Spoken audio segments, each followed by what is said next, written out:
All right, welcome back to the URG Podcast. I'm URG, and I'm here today with some very, very special guests, very talented musicians, artists, MCs. We got all types of talents right here at the round table today. To my right, I have the legendary IE Moe. Welcome in, bro. Yes, sir. Thanks for the welcome, brother. Hell yeah. And then to my left, we got the legendary 504 Deal. Yeah. What up, Eric? What up, bro? Chillin'. Good to see you. Yes, sir. We've been working together for, I guess, like a couple years now. But we met through the Champion Series, right? Yeah. So I remember the first time you pulled up, and then I was like, I didn't really know what to expect. I'm like, all right, this guy 504 Deal's coming through. Let's see what he's talking about. Yeah. And then he pulled up, and like you're a pretty like big dude, like intimidating a little bit. Like I'm like, damn, bro, like he's either about to be the most fire artist we've had or just absolute trash. And then went into the booth, bro. Man, I had the fire extinguisher on standby, bro. And I'm on spitting flames, bro. One take that whole shit for the Champion Series, and then and from that moment I knew I'm like, oh, okay, I'm in the presence of some greatness. Hell yeah, I appreciate that, bro. So yeah, bro, I'm glad that we're finally here. We're finally able to talk some music. Yeah. Finally able to just chat about life and you know all the dope things that we doing and all the amazing art that y'all are putting out together. Yes, you know sir. what I mean? Yes, sir. I've been waiting to get here, man. At the round table, baby. Let's do it. Yeah, man. we here. Yeah. So I wanted to start off by talking about the project Okay. Troppo Freddo. Yes, sir. Troppo Freddo, which comes out today. It's out now on all streaming platforms. Yes, Make sir. sure y'all go check that out. Yeah, actually, it's on Bandcamp right now.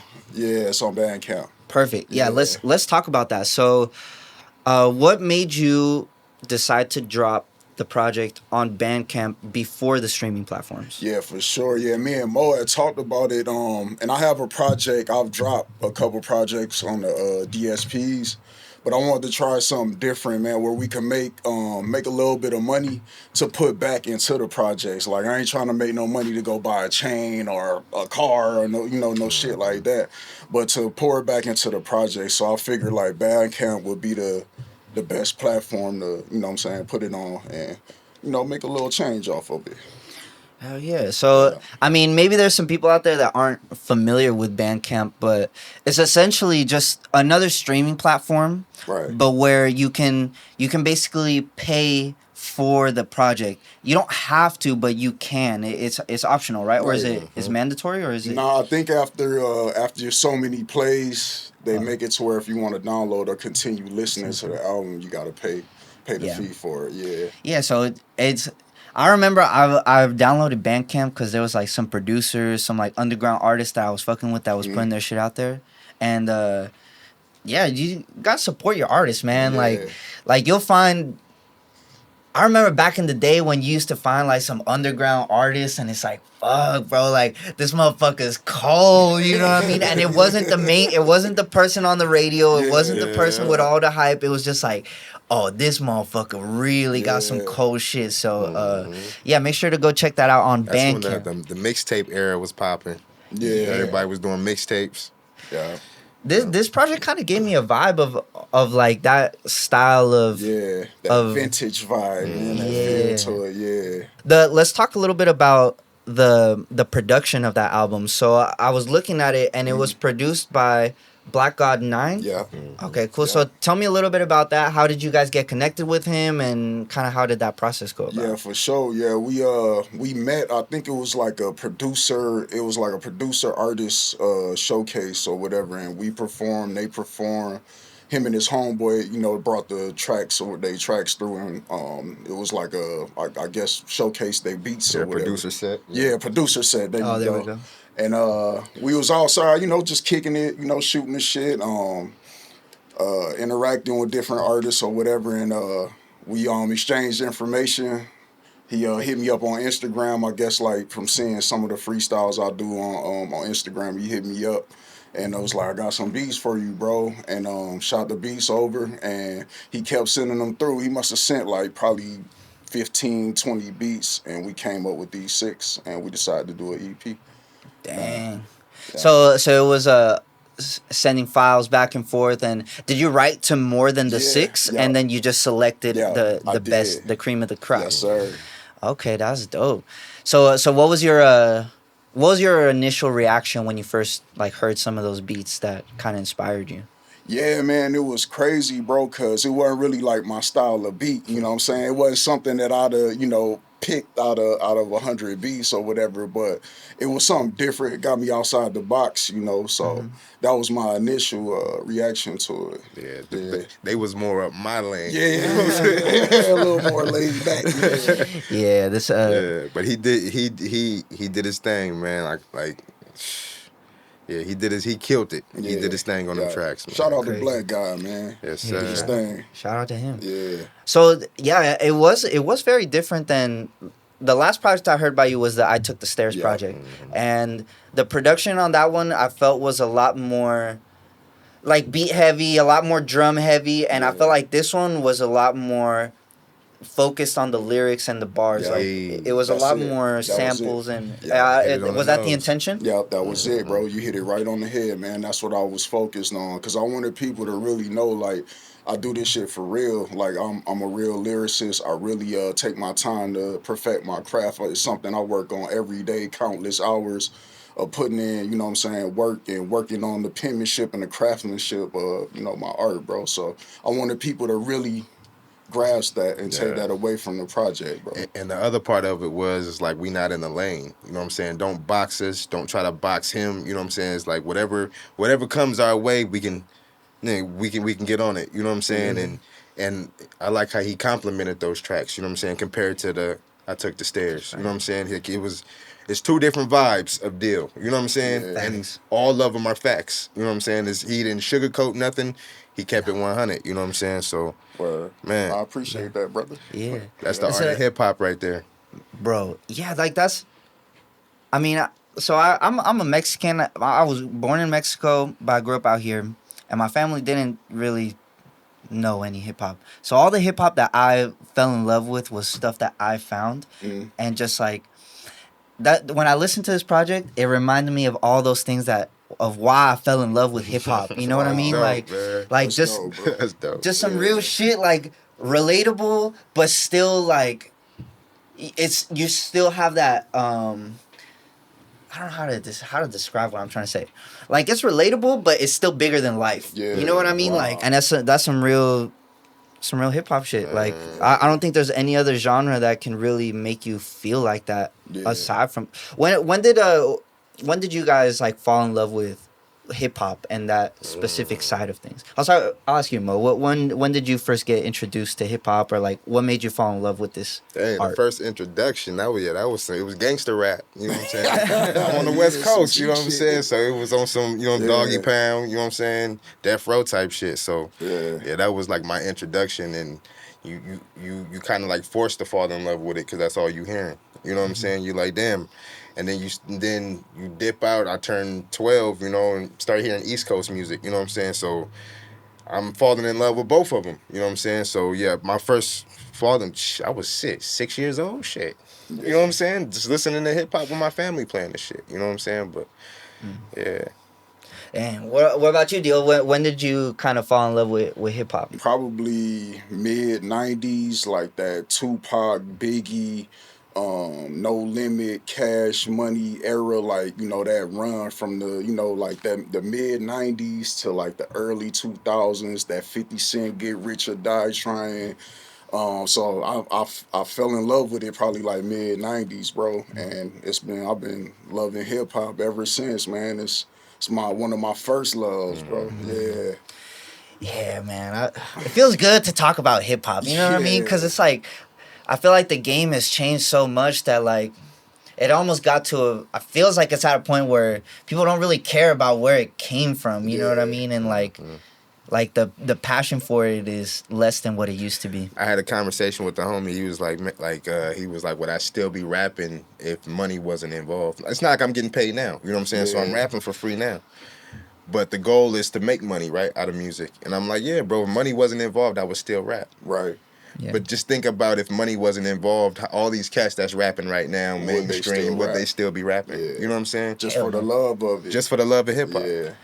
Yeah, I've met a lot of artists that is just they make music to make money, not make music because they want to make music. You know what I mean? And it's different. It's a different feeling when you're creating it. I feel like. Right. So when did you guys get involved? So like, obviously you fall in love with the music, but when did you first try to make music? You know what I mean? Like when did that first kind of come about for you guys?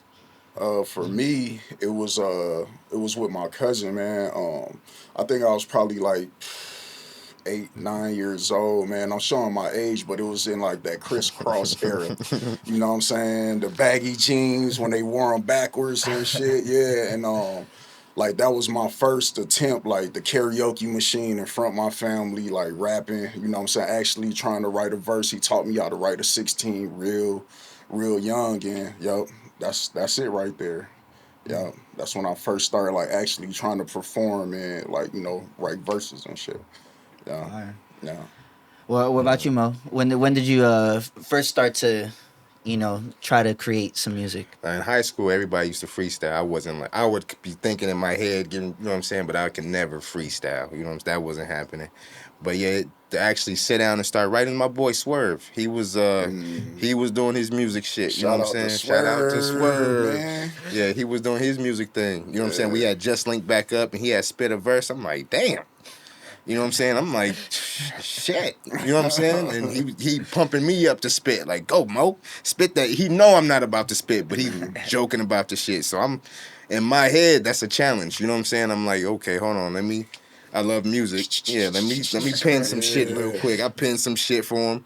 And the shit was pretty nice. You know what I'm saying? This was probably like around 1920. 18, yeah, around there, 1920, yeah. Oh, that's fire, bro. So with this new project, I know that, well, I saw in the credits that you helped with, or you did all of the mixing and the mastering for that project. Yeah. That was dope, bro. So what kind of brought you into that field of mixing and that side of things? Doing my own shit. No choice. No choice, man. When you're back against the wall, man. Like, I bought this computer. I gotta figure out how to use it now. Real shit, Real shit. Oh, that was fire, bro. My boys had a studio, and then one of the OG homies, Short, he would do all the mix and mastering. So I didn't have to worry about it, you know what I'm saying? But then I'm thinking, like, let me get my own shit, you know what I'm saying? So I bought my own studio, you know what I'm saying? And I finished my first album on YouTube, bro. This is when YouTube just started, like, growing and shit, you know what I'm saying? With the learning, with the classes and shit. So YouTube, man, and then YouTube University. Yeah, man. That's right. Found all the little tweaks. Did that one, and I actually sent it to some cats to get mastered and paid like damn near $300. Came back, it wasn't what I wanted, you know what I'm saying? So I'm like, well, let me figure out how to do that shit by myself, you know what I'm saying? Yeah. And that's where, yeah, man. And then here we are. Here we are, bro. Here we are putting out classic projects. Man. Yeah, man. Dope, bro. Okay, so that was dope. So how was the process for the recording and the mixing of this project specifically? Were you guys together? Was it kind of sending the files, or how did you guys go about that? Yeah, so I recorded everything myself, bro. You know, and then Mo came in after, like, you know, post-production or whatever, and he tweaked the levels and did, you know, I just was like, bro, do your thing, do your shit, brother. My part is finished, you know what I'm saying? So, yeah, that's it. That's how we did it. Okay, yeah. So real organic, like real. Yeah. Just real smooth with it. Yeah. Okay, that's dope, bro. So how long have you guys been collaborating and working with each other? Shit, been a minute now, bro. Like probably 5 years, 4 years, something like that. Yeah. Okay. And did it start with the Burnish Collective, or how did that kind of begin? We was on some football. Yeah, we was coaching. we was coaching kids, man. Yeah, and it was kind of like when bro met bro on How High. It's like, man, you rap? Like, got studio? No, I was like, hell yeah. I pulled up, bro, and fucking we been rocking ever since, bro. Man. Yeah. The first album we did, like, we put it together literally probably in one day. Not verses, but I mean like beat wise, hook wise, like that's how we connected. Like it was like, bow. Yeah. the gun went off and we was gone. You know what I'm saying? It's crazy, bro, how we connected on this shit. Yeah, hell yeah. Okay, that's crazy, dope, bro. I didn't know that. I thought y'all connected through music. That's pretty. Nah. It's funny how life works like that, huh? Yeah. It always puts you around who you need to be around. That's real shit, bro. Yeah. Can you guys explain for the people out there who may not know? Can you explain what is the Burnish Collective and kind of how did that came together? Yeah, man. So Mo came up with the name. We wanted something to be like collective. So we didn't know like, but we wanted it to be something collective, but for the first part of it to be different. Mm-hmm. So Mo figured it out. He came up with burnish, which means like when you think burn or burnish, everybody think it's like fire or something dark, but it actually means polish. So the polish collective, but instead of saying polish, we say the burnish collective. Yeah, yeah. Okay, yeah. I like that. Yeah, it's two dudes. Like I feel like our connection was organic in the purest form of it. Like you say, it wasn't even on no music shit. Mm-hmm. It was on some friendship shit. You know what I'm saying? That turned into some music shit. So the collective, what it represents to me, like you a part of the collective, like the people we met along the journey, like along the way.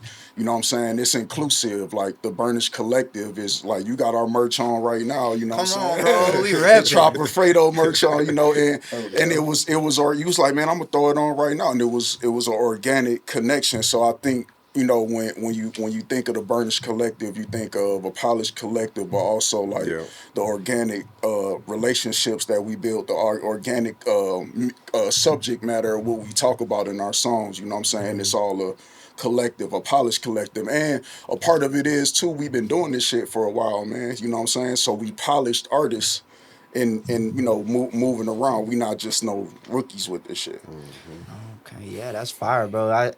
And you can see that and hear that in the music and the performances and all that. Just like some motherfuckers that know what they doing, man. It's refreshing, bro. It's refreshing. Yeah, I appreciate that, it's bro. Refreshing. Yeah, sure. hell yeah. So, tell me a little bit about performing. Like, you guys have obviously hit the stage before and have performed. And how do you guys prepare for a show? Rehearse, bro. Yeah. Till we blue in the face, till we get tired of the voices music, be bro. gone and shit, be tired. Yeah. Repetition. Do you feel like that's important to giving a good performance, like having that rehearsal and it's like a sport, man. You know what I'm saying? Like I treat it like a sport. If you're gonna play this shit, even if it's a hobby, some niggas play basketball. You know what I'm saying? They just go out on Sunday and play in hoop. Yeah. You know what I'm saying? But I'm pretty sure they shoot around just to keep their shot. You know what I'm saying? Brushed up. So I just treat it like a sport, man. The more I'm prepped up to go out perform, I don't have the goosebumps. You know what I'm saying? I don't have the gut feeling. You know what I'm saying? Yeah. Once I step in the building, it's like this shit's done, man. I got this. Yeah. This shit's done. Once I get the mic, all that shit's gone, man. Yeah, that's I feel like there's I remember I used to watch videos of like Method Man and Redman performing, and like I'm like they didn't just go up there and just do that shit off the fly. You know what I mean? Like there's some things that you gotta like put a little bit of thought and preparation into. So especially how we perform. You know what I'm saying? Like how we catch each, you know what I'm saying? It's not a catch. Like I could rap parts of his verse, you know what I'm saying? If he miss a part or if the mic cut off, I could keep, you know what I'm saying, keep going with his verse until we figure it out. Mm-hmm. So, like you said, it's just the supreme confidence when we walk in the building. And then we want, when somebody see our show, you know, or see us perform, we want you to take that away with you. Like, man, them dudes killed it. You know what I'm saying? Mm-hmm. So we want to stand out amongst the rest of the artists. Not shitting on no other artists, bro, but it's like we came here better prepared. Like you said, man, it's like a sport. We didn't put up those jumpers in the gym, you know? So when we come to perform, we had a supreme confidence. Mm-hmm. Yeah. That's fire, bro. Do you have any memories, like any favorite memories on stage or any moments that kind of stand out or stick in your memory from performing? I do. When we did the the one show at the smoke shop. Oh yeah, I was going with the old lady. Yeah, She was over there. Where y'all had an old lady turn or what? Yeah, bro. Oh shit! Yeah, we was up there rocking it, man, and then we just both turned and she back there like, go, man. Damn, that's fire, bro. Yeah. And, you know what I mean? That's a good sign when you get people from all sorts of ages, backgrounds, rocking and rolling. That means you're doing something right, huh? Yeah.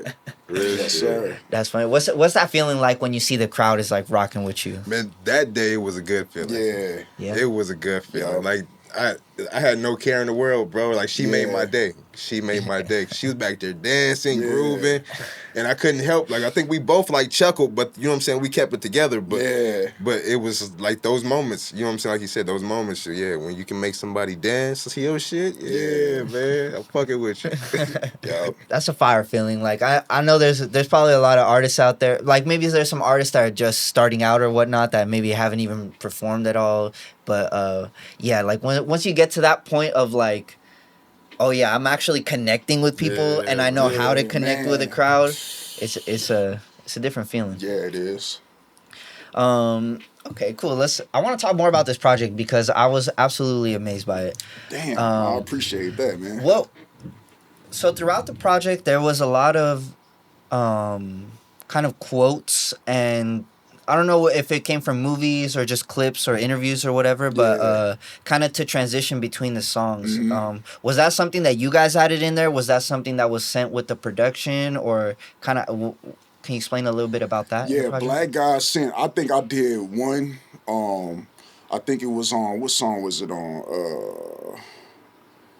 Was it on Mention Us? Towards the end of Mention Us, I believe. And I added one that was like, you know, kind of like had that vintage feel to it. It was like a player talking to other players, and he was talking about the game and how they got to keep everything tight and right. And I added that one, and I think they had one with like Bruce Lee, and then what was the other?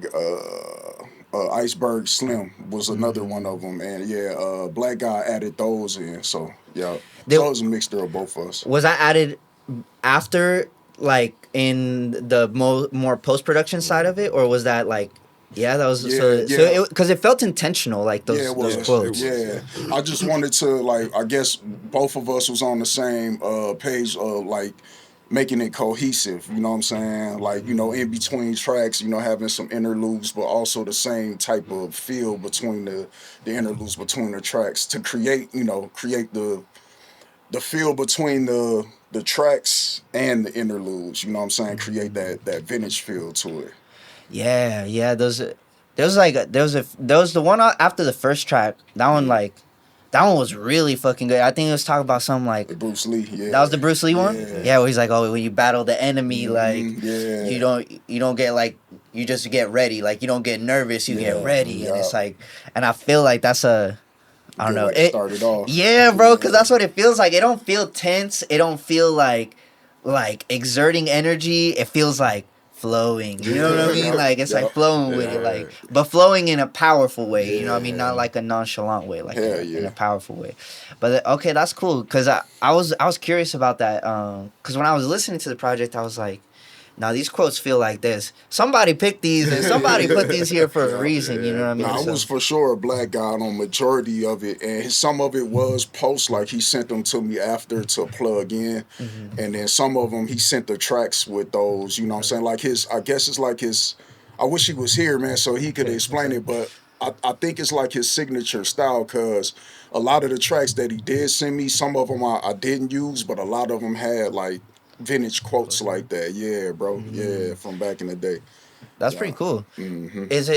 Was it something with this project specifically? Were you trying to tell like a cohesive? Because it's more of an EP than an album, right? Mm-hmm. So, but were you still trying to tell a story from like start to finish with it? Yeah, bro. Well, I think a lot of my music is kind of all cohesive. I pretty much, you know, talk about the same thing, bro, and that's family, money, God, you know, hustling, the grind, and just being myself, you know, talking about my everyday, you know, my day-to-day life. So it's just the way it came together, bro. I don't think I was like intentional on, I'm gonna tell a story like this. I think that's just the way they came together. Yeah.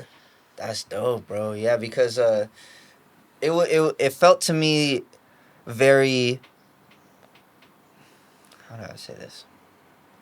It felt more intentional than that to me, to be honest. But I think it's cool that it was just very natural like that. You know what I mean? It felt like it was just a good story of just, you know, a hustler, like trying to making it in this world and doing things and fucking standing on your business. You know what I mean? And standing about who you are and what you believe in. And I think that's a very important message. Do you feel like at what point did you feel like you found your sound as an artist? When I start rapping about that type of shit, like my day-to-day life, my everyday, you know, because it's real easy to get on the track and, you know, I'm going to go grab my stick and I'm going to spray the whole kill everybody in the studio. You know what I'm saying? It's real, like, that's real surface, you know what I'm saying? And once I start, like, digging deeper and really making it, that's the intentional part, like, making it to the point where it's like I'm talking about my real everyday life, you know what I'm saying? I don't give a fuck who like it and who don't. And I feel like it's more people in the world that could relate to that, you know what I'm saying? That get up, go to work, take care of kids, you know, feed their families, pay bills, you know, do things like that than it is somebody out here selling dope, robbing, shooting people. Like, it ain't a lot of people like that, you know what I'm saying? We trying to make the everyday dude look cool, man. Yeah. Everyday dude look cool, man. Yeah, well, see, and like here's my take on that, bro, because it's like there's a lot of everyday dudes that are cool as hell. You know what I mean? But there's also some everyday dudes that aren't as cool. You know what I mean? But there's some everyday dudes that are extra cool. You know what I mean? Like, there's some motherfuckers that are just like, bro, you claim to be an everyday type of, but you know what I mean? Like, so, but I totally get what you're saying, and that's kind of what I felt like with the relatable aspect of it, right? Like we're all human beings, and I feel like y'all kind of represent that side of it of like yeah, we could, because you have songs where you flex on them, like what's that one song? You know which one I'm talking. Cool shit. Yeah, like you have those flexing. Talk my shit. You know what I mean? Like you can talk your shit for sure, and you could do it in a way that people can't, and it's real. You know what I mean? So, but see, it is still, but the way he do it is still like everyday talking shit. You know what I'm saying? Like he talking from an everyday perspective. You know what I'm saying? His perspective. I just make it sound fly. Yeah, it sound fly. You know what I'm saying? But it's real. A lot of people be on some cool shit, but y'all be faking that. We see you. We see you faking that shit. You know what I mean? Like, y'all look cool for the cameras and shit, but when the cameras is off, you ain't that cool. You know what I mean? So that's pretty fucking fire. So what I want to know is, like, was there ever a point where you were, and I want to know this from both of you guys, like, was there ever a point where you guys were making music and you felt like, okay, maybe in your earlier, like, stages of your career, where you didn't necessarily feel like you were fully in your voice, like, because I feel like there's a lot of viewers out there that are maybe artists out there that are, like, starting off maybe writing songs but don't know themselves fully or don't know their voice. Like, was there ever a point where you guys, like, were finding your sound, or was it something that you guys always kind of were like, oh no, I know this is how I want to sound and this is how I want to present myself? Yeah, go ahead, Mo. Yeah, I just found my sound. You know what I'm saying? Like, and it took some time. I just found my sound. And I've been doing music for over 10 years. You know what I'm saying? That's hard to say, bro. Like, with how much music you put out before and up to this point, like, that's some real shit to say that, bro. Yeah, that's real. But I say it with growth, though. You know what I'm saying? Like, I think it's all with growth. You know what I'm saying? And really finding myself. You know what I'm saying, in life. You know what I'm saying? And yeah. That's dope, man. Well, what do you think has, like, is there anything that has kind of helped you, or like anything that you've kind of done to help develop that more? Yeah, finding myself. Yeah. And I don't even think I ain't trying to say nigga like this nigga saying he found this shit. No, I'm not supreme. I'm not. Yeah, exactly. That's a journey. You know what I'm saying? But I think hitting a certain point in life, that's what do it. You know what I'm saying? You hit a certain point in life, a certain stage, and you start analyzing life.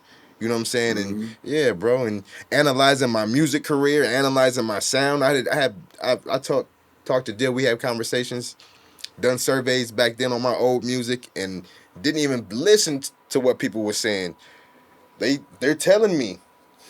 You know what I'm saying? Yeah, the people are telling you. They were telling me, but me in my head 20 years ago, I'm like, man, shut up. Yeah. My shit knocking. You know what I'm saying? But now I can go back and be like, damn, they was right. They was right. Yeah, that humbleness. Humbling. Yeah. So, do you ever listen to some of your old stuff and be like, oh, nah, I was right? Yeah. Yeah. It's points. I have those points too. I have those points. Okay. Oh, that's dope. Yeah, I feel like that's some real shit. Like, you can see it when someone reaches a certain stage of life and they just start moving different. You know what I mean? Or just something happens, like some clicks, and they just start viewing things and seeing things differently. You know what I mean? But what about you, Deal? Like, was there a point where you were like, okay, I love this sound for myself, I want to keep doing this, or has it always kind of been just organically easy? No, the rap part's been easy, but the subject matter, like, it was when I first started, it was pretty rough, man. It was it was my environment though, like what I seen a lot of, and even though I come from a good family, bro, so I grew up in a fucked up environment, but it was kind of like what Kendrick said, bro. I was a good kid in a bad city, you know what I'm saying? So I was rapping from a perspective of like seeing, but I wasn't really living, you know what I'm saying, what was going on or whatever. And just like Mo said, bro, probably when I met this fool, I told him, I was like, bro, it's like I've did all that other shit, rapped about all that other shit. That ain't what I want to rap about no more, bro. Like, I want to, you know what I'm saying, make it okay and cool, you know what I'm saying, just to be yourself, be normal, you know what I'm saying? And that was the turning point for me. Yeah. Do you feel like your guys' music has gotten better from rapping from that point of view from yourself? Yeah, for sure. Yeah. Yup. Yeah. I can agree. You know, I can say it myself too, but I want to see what y'all think. You know what I mean? Like, I like hearing even just the difference from this to, like, I took the stairs to this. Like, you could see the growth and that's what it's about to me, man. Yeah, the growth. Yeah. So how often are you guys writing music? How often are you guys working on music? Like, how does that creative process go for you guys? For me, it's every day, bro. Like, 7 days a week I'm doing something. Like, whether it's like one bar, you know, early in the morning, because I get up at like 2:30 in the morning, bro. You know what I'm saying? And my day is 13, 14 hours long. So early in the morning, everybody sleep. Before people start calling my phone, when my mind is fresh, you know what I'm saying, I'll start jotting down bars or listening to beats, and that's my day-to-day, that's my process. So it's every day you're always thinking of like lyrics and bars and stuff like that. Yeah, that's my process. Yes, sir. Sure. Well, what about you, Mo? How what's your process like? Mine's a little different. Me and music got a hate love.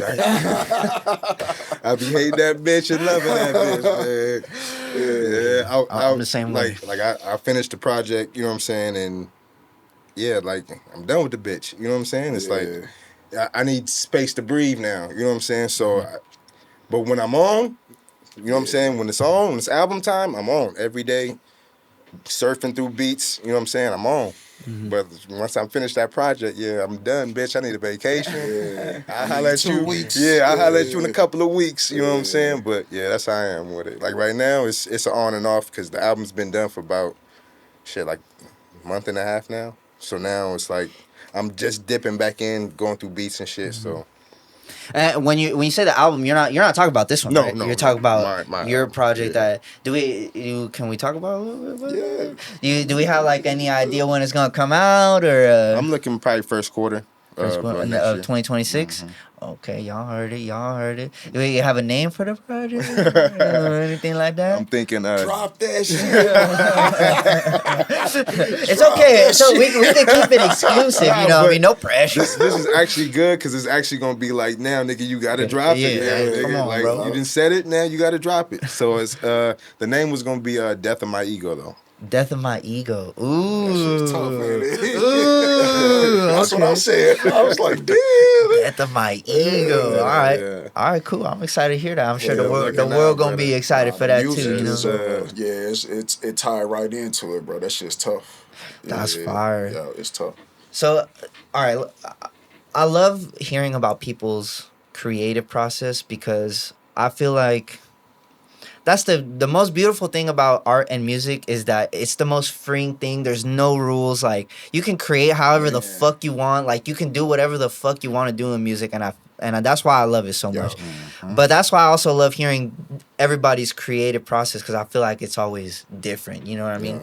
So I'll ask you, Mo, first. When you go to write a song, what kind of starts it off? Is it you hear a beat? Is it a lyric? Is it how do you go about starting a fresh song? First is the beat. First it's gotta be the beat.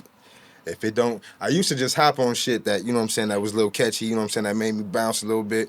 But now it's like, if it don't move me, I'm not even touching it. You know what I'm saying? Because I feel now I'm at the age when if like this last album, I was gonna name it Wrote Itself. Because literally every beat that I put on, the pen was just took off. And finished that song the same day. You know what I'm saying? But it was, you know what I'm saying? It takes some time to finish it in that day, but I finished it. You know what I'm saying? But what was the question again? Like how do you go about writing a song? Yeah, You were thinking about the album. Huh? You're like, damn, I got some bangers on there. Nah, yeah, it starts off with the beat, bro, and then if the beat don't move me, then you know what I'm saying, I'm skipping. But start off with the beat, and then that first four gotta go. You know what I'm saying? Yeah. That first four, that jump off, gotta be right. You know what I'm saying? So I'll go through those. I'll go through probably like 12 bars trying to find that first four. You know what I'm saying? Yeah, and then make sure those first four are polished, and then after that you just I'll go. take off, bro, and then I'll do the hook last. So you start with the verses. Yeah, I start with the verses. I used to focus on the hook first. You know what I'm saying, to get an idea where I was going, but yeah, like the beat moved me now. You know what I'm saying? So now, once that pen start moving, the hook gonna follow. The hook will follow. Oh, okay, I like that. What about you, Deal? How do you go about starting a song from the beginning? You know what I mean? What's kind of the first things that initiate it? Yeah, it's the same for me, G. It's the beat. Once I'll shuffle through 50, 60 beats in a day. And then once I find one, I'll start writing to it, get the first 4 bars. And it's crazy, bro, because I could write one song to like 10 different beats. Like that's crazy, crazy. Bro. Yeah, and it's like I'll start off 4 bars. Damn, I'm really giving my secrets. But yeah, bro, like I'll start off with 4 bars, you know what I'm saying? And then it's like, all right, cool, I'll get bored with one beat. And then I'll go to another beat and they'll kind of like jumpstart the verse again, you know what I'm saying? And then I'll write another 5, 6 bars, get bored with that beat, go to the next beat, and then I'll do like a kind of like a run on, bro. You know what I'm saying? Then when I feel like I found the beat, that's when I'll start focusing on the hook. That shit crazy. Yeah, shit crazy, bro. Yeah. Damn. Okay. Yeah, that's an interesting process. I've never heard that before. Yeah. You definitely gave away a little gem right there, bro. Yeah. But And I didn't even know that shit, but now I see why it allows him to spit his verses on any beat. Yeah. I don't know if this guy can take any verse that he has in his head and spit it on any beat. Damn, that's crazy. Damn, Yeah. bro. No, I did not know that, bro. What That's the hell? wild, That's bro. kind of crazy. I mean, because I've only met you in an environment where you had it ready to go, and then we just knock it out. Yeah. You know, what I mean, I've never been around you guys during the creation process, so that's pretty crazy. That's really interesting, actually. Yeah. So how do you guys go about a project? Like, do you get a bunch of songs and then you pick, or do you guys have like concepts, or how do you go about it for your project that's coming up? Get a whole bunch of songs. Yeah. And then eventually the concept will build once, you know what I'm saying, I start snatching songs from, you know what I'm saying, the concept will start building. So you kind of just build out a nice little catalog, and then, so how do you go about which ones you want to select? The feel, I would say it's probably the mood. It's got to be the mood that I'm in, and you know what I'm saying, the feel of the tracks, and that's probably, and then of course everybody has their favorites. You know what I'm saying, the ones you play back every day, and you're like, damn, that's my shit. You know what I'm saying, like, and that one track is probably that track that molds my whole album. You know what I'm saying, that I start be able to, okay, that'll go there, that'll go there. You know what I'm saying? Yeah. But it'd probably go off of those 3 tracks. You know what I'm saying? That I think are bangers. That I think that I love, and then I start molding around those. Oh, okay, so yeah, so you got your like the stars of the group, and then you see how you build a universe around that. You know? Okay, cool. Yeah. Yeah. What about you, Deal? Like, how did you go about picking the songs for this project? Yeah, same way, man. We did. I think I did.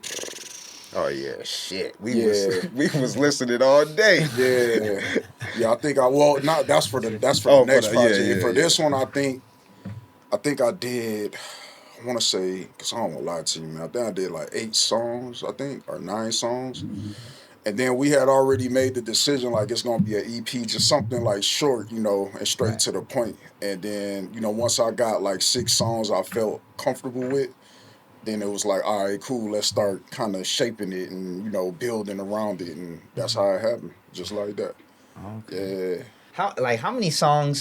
How many songs do you need to have before you feel like, okay, now I can start picking? You know what I mean? Like when does it go from I'm writing songs to I'm picking songs? Like when do you make that transition?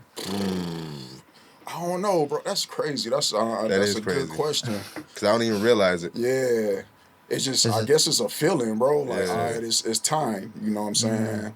Like with this too, with the Troppo Freddo, like I felt like it was time because neither one of us had dropped a project all year, bro. So it's like, it's the 4th quarter, so we might as well do something, you know, short, straight to the point, you know, that we put, you know, time and effort into.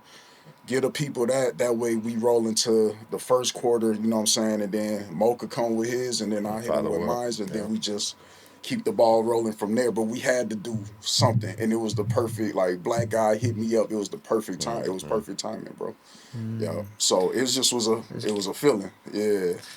Damn, bro. It's just crazy because it's like pretty much everything is always just like, it's just the way it goes, you know what I mean? Like, just don't overthink it. Like, you kind of just, if you in it, you in it, you know what I mean? You just got to fucking go with it. Right, but I love that process because that's how it feels very natural. And when you listen to it, it feels like that too. It doesn't feel forced. It doesn't feel like overly thought out and like, oh yeah, we're trying to do this, and like, like this is it. Like this is it because it feels right. And y'all gonna know it feels right because it feels right. You know what I mean? So I really admire that, and I fuck with that because I appreciate that. I mean, and to do that, it's not easy because you have to be always like, you have to have songs ready for you to pick songs. You know what I mean? Like, if you don't have any songs, like, how you gonna pick? So it's a testament to how much you guys really dedicate to this craft that it can naturally, organically come about like that. And I think that's the next problem, is figuring out what we do with the tracks that we don't select for albums. You know what I'm saying? Like, to put a good project together, or do we drop a message? You know what I'm saying? Solo or singles, I mean, you know, but... Or sell them to other rappers who needed that could do something with it, you know what I mean? I ain't never thought about that one, you know? Hey, y'all be ghostwriting. I think you'll sound good on. We'll keep it low key, you know what I mean? Like, I already know. But like, if y'all got good songs, like, it's a good song could go anywhere, you know what I mean? Like, I feel like that's the key to it. Yeah. But okay, so how important is it for you guys to have like the collective, and you know, just between you two alone, just being able to send the file and be like, hey bro, what do you think about this? Like how much has that helped you guys in your artistry? Big time. Yeah. I think it's and with me and him, it's, well, I can say this, I don't think we miss. You know what I'm saying? I think like every time he send me something, I'd be like, yeah, I know this is about to be. You know what I'm saying? Like, there's no doubt in my mind that I'm about to hear some shit from him that, what the fuck? Like, you know what I'm saying? Like, that ain't you, bro. But I just know, like, okay, I just about to be some good shit. Yeah. You know what I'm saying? Yeah, no, I feel likewise for me, brother. Yeah, when I get a track from Mo, it's like, all right, cool. I'm automatically, and there's times where like, you know, it ain't gonna be a no, but it's like, nah, bro, I think we need to, you know what I'm saying, go this direction or do something like this. But yeah, if he sent me something, 9 times out of 10, it's one of them ones, bro, and I'm rocking with it. Yeah. Do you guys ever like you ever get a verse and then you're like, damn, like now I gotta write some harder shit, or like does that ever happen too? Yeah. Hey, bro, can you speak a little bit about that? Because I feel like not sometimes. Because I feel like that's a thing in hip hop specifically, you know. What I mean? Well, maybe in other genres too, but that iron sharpening iron, like, can you explain a little bit about that? Of that feeling of like, I wanna write a verse that's matching what's happening. You know what I mean? Like, what is that? What is that feeling like, or what is that? What you mean, like what's happening, or is it like the competitive side? Yeah, the competitive side of it. You know what I mean? Like how do you guys get like some competitive a little bit like with it? I didn't take it as serious until I started fucking with him on the beats. Yeah, because after he told me his mind state, I'm like, okay, nigga. Because I'm trying to fuck everybody up on the track, bro. Like, I don't care who on the song. I don't care what art, it could from your top tier artists all the way to where I'm at, you know what I'm saying, with it. I'm trying to fuck you up on the song, bro. That's how I feel, G. Yep. So, you know what I'm saying, when I hear a verse from Mo, like if he go first and I'm behind, and I know I'm behind him on the verse and shit, it's like, all right, cool. I know I got to bring my A game because I know he going to bring his. And there you go. Iron sharpens iron, just like that, bro. It's the competition of it. And I love that shit because, I mean, like I grew up playing sports and shit too, so it's like it's like competition, but it's like you can only do that with people you have respect for. Yeah, you bro. know what I mean? And I feel like most definitely. I feel like that's the beauty of it. You know what I mean? When you find like a musical like mirror, you know what I mean, that you can like go up against, and y'all bring the best out of each other, and I feel like that's huge to have, you know what I mean? And not everybody has that, so it's cool when I see it, and then it's like, oh shit, like we got dope motherfuckers, you know what I mean? And they making each other better, and then in turn, like I see, I'm like, all right, ain't no way Deal about to put out a better EP than me, bro. I'm about to fucking write some fucking crazy shit that's gonna make Deal be like, oh, URG, what the hell you on, bro? You know what I mean? And I think with that too, URG, like it ain't no hate involved in that, bro. It's all love. Like I hope and pray that this 6-song EP motivate you to drop an EP or an album. The fire is greatest shit ever, you know what I'm saying? Because it's a revolving circle, bro. Like you do that, then Mo does it, you know what I'm saying? Then whoever you fucking with, and we all push each other creatively, you know what I'm saying? That's the essence of this shit, hip hop, bro. That's how it should be. Yep. Yeah. You know what I'm saying? It's friendly competition, like you said, with people that respect other people. You know what I'm saying? But it ain't no like I'm gonna fuck you up on the track because I hate you. You know what I'm saying? It's like nah, bro. It's like you with the Titans, like you know what I mean? Like you bring your A game. Like this is what this shit is. Like it's the hip hop. I was just watching Wu-Tang. Method Man was spitting something on IG. Method Man was spitting some flames, and what was it? Ghostface had to reach back and get a nigga his props. Nigga, you lighting that shit up, bro. You spitting your ass off right there. Yeah, hell yeah. That's that respect right there, bro. You know what I'm saying? Yeah, that's that hip hop shit, bro. Hell yeah. That's some fucking amazing shit, bro. Mm-hmm. It's beautiful art. I love that shit so much. Real shit. What do you do to, like, do you guys ever face any like creative lows or any like writer's block? Have you guys ever experienced anything like that? I think mine is more with just life. When life shit happens, that's when music gets like, you know what I'm saying, on pause for me. You know what I'm saying? Anything like fucking life. When that's when my shit get pushed on pause. Yeah. And do you feel like is there anything that you do to get back to it, or is it something that you just kind of... Nah, I know it's going to roll back around. You know what I'm saying? Just listening to music. You know what I'm saying? And it may be that one day when I play my favorite song or some shit. You know what I'm saying? And like, oh... And hear those lyrics. You know what I'm saying? Hear somebody spitting some fire lyrics. You know, that'll... Right back to it. Right back to it. Oh, shit. Yeah. What about you, Deal? Yeah, man. sometimes I try to write through that shit though, cause it's like I try to capture that feeling that I'm feeling at that time. So I try to write through the writer's block. But sometimes I feel like you gotta take a break to live in order to, you know what I'm saying, write about how you What's living. going on, What's going on. So it's kind of a mixture of both to me, but I try not to let the writer's block get to me, bro. I try to write through that shit because I want to capture like, damn, what got me at this wall or this life moment happened that made me not want to write, but I'm still try to write through it and see if I could squeeze a few bars out of it just to express the feeling that I'm feeling at the time. Yeah, that's pretty dope. Cause I've heard some people say that too. Like sometimes it's okay just to, live your life, get inspiration, and come back to it. But I had a music mentor who told me that he's like, if writer's block is a fucking myth. Like just fucking keep cooking. Just make another song. Like what the fuck are you talking about? I'm like, damn, bro. Like I don't feel like it. Yeah. He's like, just do it. Like just fucking start writing. He's like, I don't care if it's bad. Like just get all the bad shit out, and then the good will come. I'm like, okay, like, but. I mean, I feel like I'm more like you, bro. Like sometimes I'm like, fuck this shit, and then like I'll come back to it, and when I come back to it, it's stronger than ever. But that's I need to take those pauses, you know what I mean? Bro, Sometimes too. Yeah. But I love that concept of just writing through it, like even if it's not exactly what you want or like you're not super happy with it, like you keep the pen sharp. Like you don't lose nothing by writing something out. You know what I mean? So that's pretty cool. Idea and concept, is there any artist or performance that you've seen that really inspired you, that you saw and was like, wow, like that was something that was really cool, you know what I mean, or anything like that you've, like a concert that you've been to that was like, oh, that was really fucking dope and inspired you?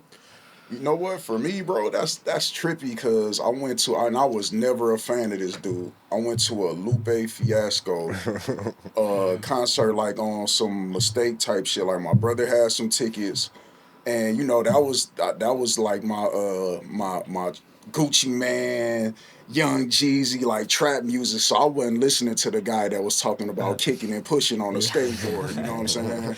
Yeah. So my brother got the tickets, bro, and he was like, man, you want to roll with me and my lady to this concert? It's free, you know what I'm saying? It's sponsored by Coke, so you probably get some free shit or whatever. So we pull up to the concert, bro, and it was packed out. And bruh had a live band, you know what I'm saying? And he performed his ass off, bro. Like I had chill, like goosebumps, bro, like from the performance. And I'm still not like and this ain't no hate against Lupe. I'm just not a fan of his, you know what I'm saying? But that performance, bro, that changed my, like, the way I looked at hip hop and shit like that, and the art of performing. Like it gave me a different perspective on it, and I thought that shit was real dope. That somebody who wasn't even a fan of, you know what I'm saying, his music, he still brought you in with the performance, bro. I thought that shit was super dope. Super dope. Yeah, bro. Lupe it's funny because I had a similar experience with him. I went to go see this jazz group called R plus R equals now, and it consists of I think I heard that before. Yeah, it consists of Robert Glasper, Terrace Martin. Okay. Musicians they produce for like Kendrick and all those guys, and they brought out Lupe too. And it's all jazz, like they do straight jazz music, and he was freestyling on top of like the jazzy shit. Yeah. So like I can imagine like his set with a live, like he gets dope, down, bro. Like he gets down with, like, he's an artist. Like he really uses his voice as an instrument. You know what I mean? And that's a cool. That's kind of, it's like a random one, but that's a pretty cool example of that shit, bro. What is your favorite thing about performing? Nah, I just like that you gotta listen to me now, nigga. You know what I'm saying? It's like it's my turn now. You gotta listen, man. And it's the lights. It's something about just being on stage. Bro. I remember I did a solo set some years back, and I didn't want to get off stage. They was calling the next person up, and I'm like, shit, run my shit back. I'll do my set again, bro. And it was like a 10, 15-minute set. I'm like, I'll do it all over again. But it's just something about when you got to, it's like fun, bro. Like I said, it's like a sport. Like, once I'm on the stage, once we on the court, like, let's play, man. Yeah. Like, let's ball out. Yeah, let's ball out, man. Yeah. Oh, that's fire. Well, what about you, dude? What's your favorite thing about performing? I like the crowd participation, man. Like when I say hip, you say hop. Hip, I like getting the crowd involved, you know what I'm saying? And then just the feeling, you know, like people is fucking with you. Like you put all this time into your music, all this time into performing, and people is fucking with you, bro. Like even if it's 5 people, like we done perform at venues where it been 4 or 5 people, but they, you know what I'm saying, they cheering you on, they sitting there watching. So yeah, just that feeling of that excitement of being on stage, bro. Yeah, it's a good feeling. It's a good feeling for sure. Yeah. I want to jump into. I have this little segment that we do here. It's called the URG Rapid Fire Questions. So I'm just gonna ask simple questions. Y'all just answer it however y'all feel. You know what I mean? So we'll go 1 and 1 and 1 and 1. Okay. Right. So I'll start with you, Deal. If you could describe your music as a type of weather, what type of weather would it be? Cold. Troppo Freddo. Just a cold day. There we go. Troppo Freddo. Too cold, baby. Too cold. Ice with it. Ice cold with it. Okay, that's dope. All right, Mo. What's the first thing you do when you wake up? Say thanks. You gotta say my thanks, man. Thanks for another day. Hell yeah. Deal. If your music were any cartoon animated character, or who would it be? I'm gonna go with Bugs Bunny, man. Bugs Bunny. Because we go look. Let me tell you why. Because we traveling underground and then we pop up on your ass like that. Like that. He too fucking cool. Yeah, too bro. cool. He too cool with it. Smooth player with it. All right, Mo. If you could star in any movie, what movie would it be, and which character would you be? My head going. I want to say fucking because I like Denzel, bro. I was gonna say fucking what's the shit he got right? The Equalizer, yeah. And I like helping people, bro. Like, and like that movie like really moved me. You know what I'm saying? Like on how he got down. But you know he what I'm saying? was a bad motherfucker. But he was a bad motherfucker. How he did his shit, bro. And he was helping people. Yeah, bro. Yeah, damn. So you would play Denzel in the Equalizer? That'd be cold blooded, bro. All right, cool. All right, Deal. This is a 2-parter question. If you could collaborate with any artist, dead or alive, who would it be? And if you could collaborate with any producer, dead or alive, who would it be? All right. Artist wise, I probably would do. I'll do 2 artists, and I probably would do. I'll do one dead and one alive. I'll do Pac, and probably Cole. Ooh. Yeah, and then as far as producers, can I give 2? Yeah. All right, I'll do. I probably would do Just Blaze, and Hit Boy. Damn, bro. That would be crazy. We need to make that happen. We need to make that happen somehow. Just Blaze, if you listening, Playboy. Yeah, come on. Tap in. I got some bars for you, G. Man. Y'all want to talk about anything that I missed? Anything y'all want to put out there for the world?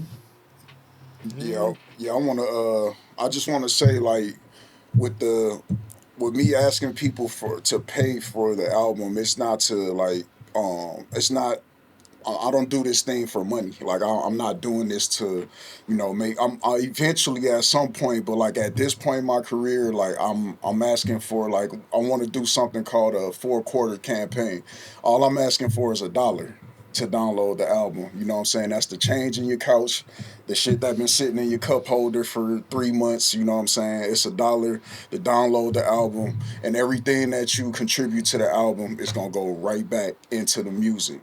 It's not gonna do. I'm not doing nothing else with the money but putting it towards the music. Cause right now I'm coming out my pocket. You know what I'm saying? To buy, do the merch, the lighters, the hats. We coming out of our pockets to do all this. So if we could make a little bit of money to pour back into the music, it would be greatly appreciated. Yeah, and we also working up some things for the holidays for next year. You know what I'm saying? So that same money, we gonna find a way to divide it the way we can buy dinners for Thanksgiving for families that don't have the money, you know what I'm saying, for Christmas, buy food for families that don't have the money, do like a little toy drive type thing, you know what I'm saying? So all this money, or not all this money, but the money that comes in is going back somewhere positive, bro. You know what I'm saying? So where can they get the merch at?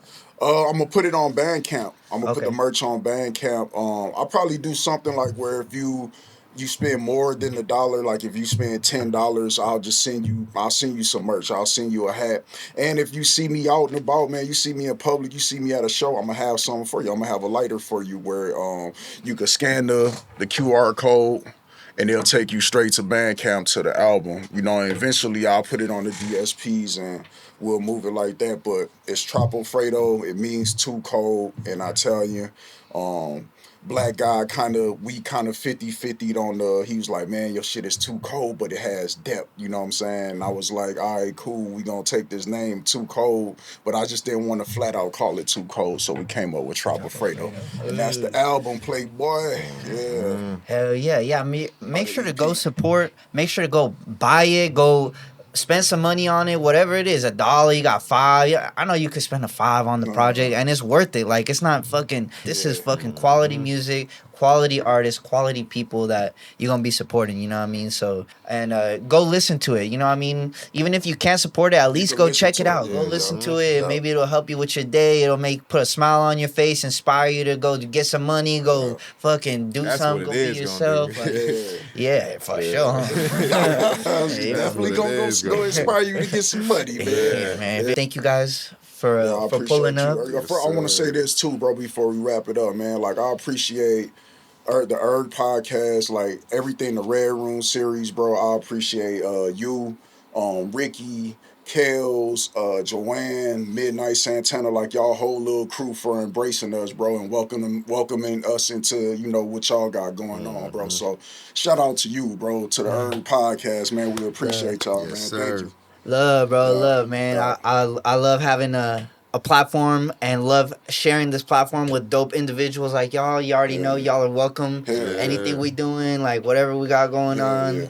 Man, I'm a part of the Burnish Collective, Yes, motherfuckers. sir. You already know what's going on, man. Yeah. So we official like a referee with a whistle. Whistle, Like, we yes, out here sir. with it. So, Yeah. man, I appreciate the love, and I appreciate you guys always making dope stuff, bringing dope energy, being real as fuck, and you know what I mean, always supporting what we do, and Yeah, you know what I'm yeah. saying, it's keep all it love going. around here. So Yes, sir. Yeah. hell yeah. So if make sure to go check out the project on Troppo Bandcamp. Freddo. Troppo Yes, sir. Freddo. Yeah. Out now play. on Bandcamp. Yeah. Go check it out. Go support. If you like this video. Oh wait, where can they follow you guys on socials? You could catch me on the gram at 504 Deal. IE Moe. Once you start typing it in, it's gonna pop up. Yeah. Hell yeah, make sure to go check out the project. More music coming soon. A lot of dope things with the Burnish Collective. And if you like this podcast, like what we doing, make sure to like and subscribe to the video. Yes, y'all already sir. know what it is. I'll catch y'all on the next podcast. Peace and love. Peace. Peace.